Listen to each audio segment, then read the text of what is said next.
사람이 극도로 절망하고 슬퍼할 때 어떻게 표현합니까? 사람마다 다양하죠. 유대인들은 일반적으로 겉옷을 찢고 죄를 뒤집어 쓰고 금식을 합니다. 그런데 오늘 본문의 에스라는 자신이 표현할 수 있는 모든 방법으로 슬픔과 탄식을 표현합니다. 에스라 9장 3절에 보니까 속옷과 겉옷을 찢고 머리털과 수염을 뜯으며 기가 막혀 앉아 있으니라고 설명하고 있죠. 에스라가 이토록 절망하고 슬퍼한 이유가 뭘까요? 자신이 지금까지 이루어온 모든 것이 헛것이 되었고 더 이상 미래가 없는 바로 죄악의 절망이라고 그는 느꼈기 때문입니다. 하나님의 언약을 어긴 이스라엘은 그토록 소중히 여기던 솔로몬 성전이 완전히 파괴되고 나라는 망했을 뿐 아니라 대부분의 백성들은 바벨론의 포로로 잡혀가서 70년간 혹독한 죄의 대가를 치루었습니다. 그런데 하나님의 자비와 긍휼하심으로 포로에서 해방되어서 5만 명 정도가 다시 고향 땅 이스라엘로 돌아왔습니다. 뿐만 아니라 비록 이방의 방해가 있었지만 그래서 2번 정도 공사가 중단되긴 했지만 무너졌던 성전도 다시 완공되었고 성벽도 쌓아서 새로운 공동체를 세우며 살고 있었습니다. 성전이 완공된 지 57년 만에 학사의 제사장인 에스라의 인도하에 5천 명 정도가 2차 포로 귀환을 하게 됩니다. 그것은 하나님 말씀을 연구하고 하나님 말씀대로 준행하며 하나님의 말씀을 백성들에게 가르쳐서 하나님이 원하시는 새로운 공동체를 이루어서 다시는 망하지 않는 나라를 세우겠다는 그런 계획을 가지고 있었습니다. 그런데 그가 돌아온 지 4개월 만에 충격적인 이야기를 듣게 됩니다. 그것은 하나님과 바른 관계를 회복하고 새로운 공동체를 세우기 위해서 앞장서야 될 제사장들과 레위 사람들이 백성들과 함께 이방 여인과 결혼해서 피가 섞이는 일에 앞장서고 있다는 사실을 알게 된 것입니다. 이것은 단순히 이방인들과 결혼해서 피가 섞이는 문제가 아니라 저들이 섬기는 그 땅의 신들을 가져와서 여호와의 신과 혼합되어서 하나님께서 심판하실 수밖에 없는 무서운 우상숭배의 죄를 짓고 있다는 것입니다. 이 죄 때문에 나라가 망하고 성전은 파괴되고 70년간 피와 살이 타는 혹독한 고난과 시련을 겪었음에도 불구하고 그들은 다시 이 죄악을 반복하고 있는 모습을 발견했다는 사실입니다. 그래서 에스라는 망연자실해서 하루 종일 주저앉아 있었습니다. 저녁 제사 드릴 때에 성전에서 에스라는 옷이 찢겨진 채 무릎을 꿇고 손을 들고 하나님께 기도를 합니다. 에스라 9장에 그 기도 내용이 나오는데 이 기도 내용을 잘 읽어보면 용서해달라는 내용도 없습니다. 그저 부끄럽고 수치스럽다고 그 표현만 나옵니다. 이제 더 이상 하나님께 용서를 부탁하기도 부끄럽다는 것입니다. 이제 우리에게는 희망이라는 것은 전혀 찾아볼 수 없다는 절망과 탄식의 그런 기도를 드리는 것을 보게 됩니다. 그런데 에스라의 이 통곡과 죄를 자복할 때에 이스라엘 중에서 백성의 남녀와 어린아이의 큰 무리가 에스라 앞에 나와 함께 크게 통곡하며 회개합니다. 그 엘람 자손 중 스가냐가 에스라에게 이렇게 말씀드리죠.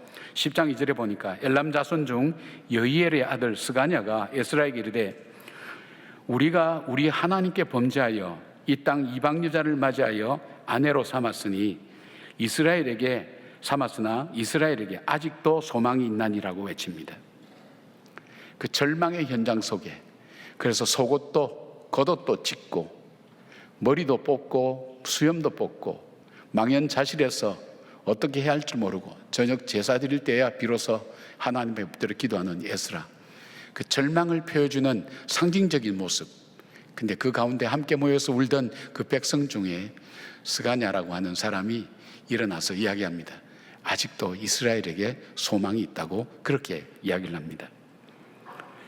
뭐 때문에 이들이 소망이 있다고 그렇게 외칠 수 있었을까요? 오늘 여러분들 우리가 인생을 살아가면서 절망과 어려움을 겪을 때가 많죠. 좌절을 겪을 때도 많습니다. 더 이상 어떻게 해야 될지 알지 못할 때에 그때 누가 소망이 있다고 얘기하면 그 소망을 고지 들을 사람이 있습니까? 뭐 때문에 소망이 있다고 이들은 외쳤을까요? 첫 번째 볼 수 있는 것은 하나님은 언약한 것을 반드시 이루시는 분이라는 것이 그들의 소망이었습니다. 스가냐는 오늘의 현실이 어느 누구의 힘에 의해서 이루어진 것이 아니라는 것을 그는 알고 있습니다. 70년간 포로 생활 속에 갑자기 하나님께서 고레스를 통해서 해방시켜서 이 땅으로 돌아오게 하셨고, 그리고 이방의 방해가 많았음에도 불구하고 20년간 성전과 그리고 성곽을 구축해서 함께 살게 되었고, 새로운 공동체를 이루어서 살게 한 이 모든 것이 저절로 되어진 것이 아니라 하나님의 일방적인 은혜로 하나님의 그 계획과 섭리 속에 예언한 대로 이루어진 일이라는 것을 그는 알았습니다.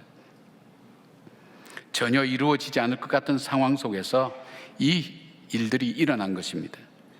하나님 말씀을 잘 아는 스가랴는 오늘 이 절망적인 상황 속에서도 하나님께 회개하고 용서를 구할 때 언약하신 대로 긍휼히 여기시고 회복시켜 주실 하나님의 약속을 그는 바라보았습니다. 바로 이런 하나님이 자신들의 소망이 되신 것을 굳게 붙잡는 것입니다. 역대하의 마지막 말씀이 에스라의 처음 시작의 말씀이죠. 근데 그 역대하의 7장 14절부터 16절에 이 말씀이 있습니다.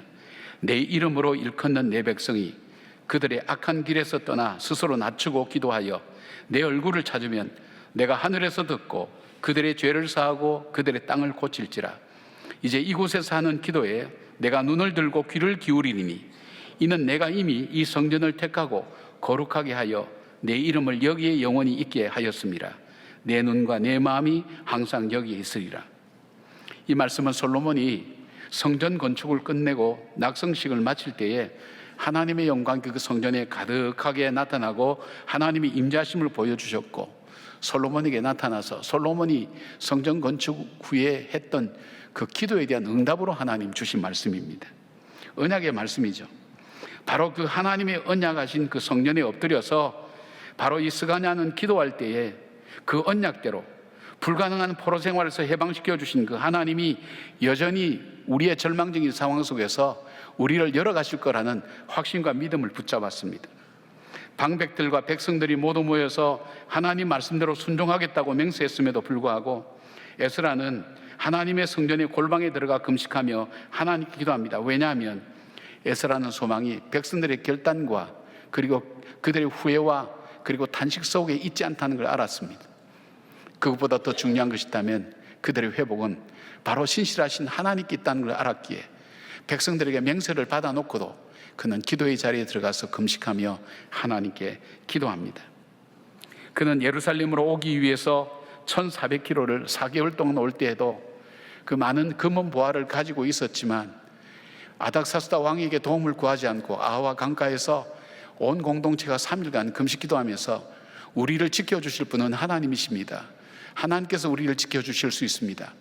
그런데 거기에 많은 도적과 강도가 있음에도 불구하고 하나님 지켜주셔서 무사히 올 수 있게 하셨습니다. 바로 그 하나님이 우리를 다시 회복시키시고 그 하나님께서 우리에게 긍휼과 자비를 베푸실 때 우리에게 소망이 있다는 것을 낙담하지 아니하고 에스라는 기도의 자리로 나간 것을 보게 됩니다. 사랑하는 여러분, 여러분에게 희망이라는 게 없습니까? 절망입니까? 저도 살아오면서 그런 절망과 더 이상 앞으로 내 힘으로 나갈 수 없다는 경험들을 종종 했습니다. 그때 돌아보면 나의 희망은 환경 속에 있지 않았고 내 속에도 있지 않았습니다. 바로 언약하신 대로 이루어 가시는 하나님의 그 약속의 말씀을 붙들었고 그 하나님께 그 하나님 긍휼과 자비했다는 것을 돌아보면 하나님 앞에서 고백할 수가 있습니다. 바로 그 상황 속에서 어디로 가야 될지 알지 못할 때 사랑하는 여러분, 우리에게 소망이 있다고 고백할 수 있는 것은 바로 그 하나님은, 언약의 하나님은 우리가 회개하고 하나님 앞에 돌아올 때에, 하나님의 이름을 부를 때에, 하나님의 얼굴을 구할 때에 하나님께서 들으시고 응답하시고 그 길을 열어가신다고 약속하신 신실하신 그 하나님이 바로 우리의 소망된다는 것을 기억하시길 바랍니다. 그 주님이 우리와 함께 있습니다. 다시 기도의 골방으로 들어가는 저와 여러분이 되기를 바랍니다. 두 번째, 스가랴가 우리에게 소망이 있다고 외칠 수 있었던 두 번째 이유는 하나님 말씀 속에 회복의 길이 있다고 믿었기 때문입니다. 3절에 보니까 곧 내 주의 교훈을 따르며 우리 하나님의 명령을 떨며 준행하는 자의 가르침을 따라 이 모든 아내와 그들의 소생을 다 내보내기로 우리 하나님과 언약을 세우고 율법대로 행할 것이라 그랬습니다. 스가랴가 소망이 있다고 외친 것은 바로 하나님 말씀 속에 회복의 길이 있음을 믿었습니다. 그래서 하나님의 말씀인 율법대로 행하고 말씀의 가르침을 받겠다고 외치는 것입니다. 지금 유다 자손이 지은 죄는 하나님의 심판을 받아 나라가 망하고 성전이 파괴되고 포로로 잡혀가서 뼈를 깎는 아픔의 대가를 겪게 만들었던 그 죄입니다. 하나님의 은혜로 지금 여기 와서 성전에서 제사 드리고 하나님과의 관계를 회복한 것은 전적으로 하나님의 은혜였습니다. 그럼에도 불구하고 이 백성은 같은 죄를 짓고 있는 것입니다. 정말 회복의 소망이 없었습니다. 그러나 하나님 말씀 속에 회복의 길을 발견한 것입니다. 말씀이 떠나갈 때, 말씀에서 멀어질 때 죄가 우리의 삶 속에 나도 모르게 찾아오게 됩니다. 그리고 세상과 타협하는 마음이 내 마음속에 들어오면서 평안이 아니라 편안함을 추구하는 우리 삶의 본능적인 욕망이 우리 삶을 지배하게 되는 것을 보게 됩니다. 사랑하는 여러분, 어쩌면 다양한 일로 절망하고 포기하고 좌절하고 계신 분이 있습니까? 새로 시작할 용기도 없고 지혜도 없고 자금도 없고 치료할 방법도 없습니다. 그렇다면 오늘 우리를 이 상황 속에서 회복시키는 것이 뭘까를 진지하게 고민해 봐야 되지 않을까요? 나는 끝났어. 이제 더 이상 내 힘으로 살아갈 용기가 없어. 거기에서 머물기에는 우리 인생이 너무나 아깝지 않습니까? 여러분, 살아온 삶이 너무나 정말 아깝지 않습니까? 다시 있다면 그 길을 찾아야 될 것 아니겠습니까? 회복의 길을 찾아야 될 것 아닙니까? 어디에서 찾을 겁니까? 자본에서 찾을 겁니까? 여러분, 지혜에서 찾을 것입니까? 젊음에서 찾을 것입니까? 아닙니다. 오늘 바로 이 스가랴가 외쳤던 것은 하나님의 말씀, 그 말씀 속에 교훈과 책망과 바르게 함과 의로 교육하기에 유익한 그 말씀, 성령의 감동으로 된 그 말씀이 바로 내 인생을 새로운 길로 이끌어가는 우리 희망이 된다는 것을 고백하고 있는 것입니다. 바로 그 고백을 스가랴와 그 백성들이 함께 올려드리고 있는 것입니다. 사랑하는 여러분, 말씀에 의지하여 다시 결단하는 저와 여러분 되기를 바랍니다. 말씀 속에 회복의 길이 있습니다. 말씀 붙들고 소망의 하루하루 말씀 따라 살아가는 저와 여러분의 삶이 되기를 바랍니다. 세 번째로 스가랴가 아직도 이스라엘에게 소망이 있다고 외친 이유가 뭘까요?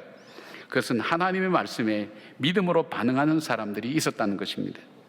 1절에 보니까 에스라가 하나님의 성전 앞에 엎드려 울며 기도하여 죄를 자복할 때에 많은 백성이 크게 통곡하며 이스라엘 주에서 백성의 남녀와 어린아이의 큰 무리가 그 앞에 모인지라. 이스라엘 백성이 말씀 앞에 믿음으로 응답한다는 것은 무엇을 말합니까?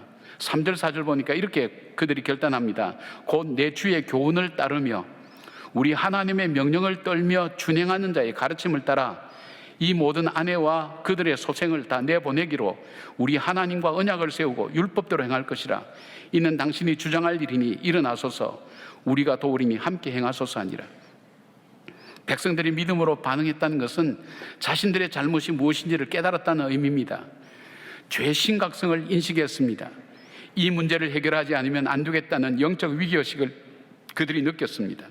함께 회개합니다. 이스라엘 백성은 성전 건축과 성곽이 완성되고 난 후에 모든 것이 안정적이 되었습니다. 그럴 때 영적인 무장이 무너집니다. 여러분, 우리 생활이 안정이 될 때에 제일 먼저 무너지는 게 뭔지 압니까? 영적인 울타리가 무너지기 시작합니다. 자기도 모르게 무너지게 됩니다.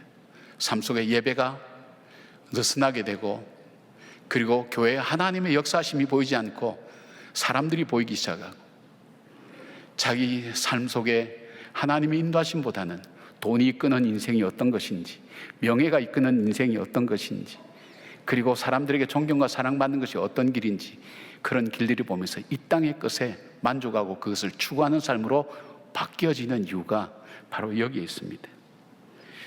그들이 돌아와서 성전을 건축하고 성곽을 세우고 57년간 편안하게 살았습니다. 그러다 보니까 그들 속에 편안함을 추구하고 이 땅에서 잘 살기 위한 삶의 모습으로 변화되기 시작하면서 그들은 세상 속과 함께 더불어 섞여서 살게 된 것입니다. 자기도 모르게 이방 사람들과 함께 지내게 되고 또 이방 여인들과 결혼을 하게 되면서 이스라엘의 정체성이 무너지고 우상들을 따라 섬기게 되고 새로운 공동체를 이루겠다는 소망이 변질되어 버린 것입니다. 성경은 국제결혼을 반대하지 않습니다. 금하지도 않습니다. 모세도 요셉도 이방 여인과 결혼해서 자녀를 낳았습니다. 요셉의 자녀는 므낫세와 에브라임으로 이스라엘 12지파를 이루게 됩니다. 중요한 것은 이방 여인들을 통해서 하나님을 버리고 우상 숭배를 하게 되고 하나님의 거룩한 백성의 삶을 버리고 타락하게 됐다는 것입니다. 이렇게 시작한 것이 누굽니까? 솔로몬입니다. 솔로몬이 성전과 궁을 지어놓고 애굽의 공주를 자기 아내로 맞이했습니다. 바로 이 공주를 위한 성을 지어줬어요. 여러분, 그리고 그에게 있어서 궁녀가 700명이었다 그랬습니다. 궁녀가. 이거는 외국 왕실에 있는 여자만이 궁녀가 될 수가 있습니다. 그러니까 정략적인 결혼을 많이 맺었다는 거예요. 첩이 300명이 있었다 그랬어요. 그리고 성경에 이렇게 역대하에 이렇게 말씀하고 있습니다. 그 여인들이 솔로몬의 마음을 바꾸었다 그랬어요. 그래서 그 여인들을 위한 산당을 다 지어줬어요. 완전히 백화점이 됐어요. 세계 종교의 백화점이 된 거예요. 그 일을 한 것이 솔로몬이에요. 솔로몬 때 시작된 거예요. 그래서 남과 북이 나누어지고 결국 그 솔로몬의 모습을 따라가던 사람들, 바로 그 백성들이 죄 가운데서 포로 생활을 하게 되고 죄의 대가를 치르게 되는 일들이 바로 그 솔로몬부터 시작된 거예요. 그 뿌리가 있는 죄예요. 그 죄를 짓는 거예요. 쉽게 생각할 수 있습니다. 그러나 죄에 대해서 쉽게 생각할 때 그 죄는 어느새 내 삶의 가장자리에 자리 잡게 되고 내 삶을 주관하는 것이 됩니다. 그래서 저들이 회개를 합니다. 회라는 것은 후회한다는 것이고, 개는 뭡니까? 돌아서는 것입니다.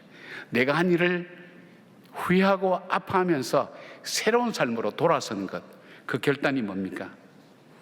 자기들이 이방 여인과 결혼한 그 여인과 그 자녀를 그 족속에게로 돌려보내겠다는 겁니다. 이혼하겠다는 겁니다. 굉장한 결단이죠. 그리고 그들이 속건제를 드렸어요. 속건제는 뭐냐면 제사를 드릴 때에 하나님께 용서를 구하지만 자기의 죄로 인해서 피해 입은 사람들에게 피해 입은 것에 보상을 하는 그런 제사입니다. 아마 그들에게도 많은 재산을 주어서 자기 족속으로 돌아가게 했을 겁니다. 재산도 잃어버리고 아내도 아이들도 잃어버리고, 아내와 헤어지면 남남이라고 볼 수 있지만 자식은 아니잖아요. 그 자식까지도 돌려보내는 뼈아픈 회개의 대가를 치루었어요. 죄가 이렇게 무서운 겁니다. 그런데 참 중요한 것은 보면, 그러니까 이것이 에스라 10장 18절부터 44절까지 그렇게 이 결혼했던 그 사람들의 명단이 나오는 거예요. 그 가문이 나오는 거예요. 여긴 제사장들도 있어요. 레인도 많아요. 백성들도 많아요. 그 명단을 다 기록에 남겼어요. 그들이 돌려보냈던 그 일들. 근데 그들의 뼈아픈 회개가 400년 뒤에 예수님께서 메시아가 유다 지파의 자손으로 오신다는 것을 이루는, 예언을 이루는, 하나님 뜻을 이루는 결단이 되었습니다.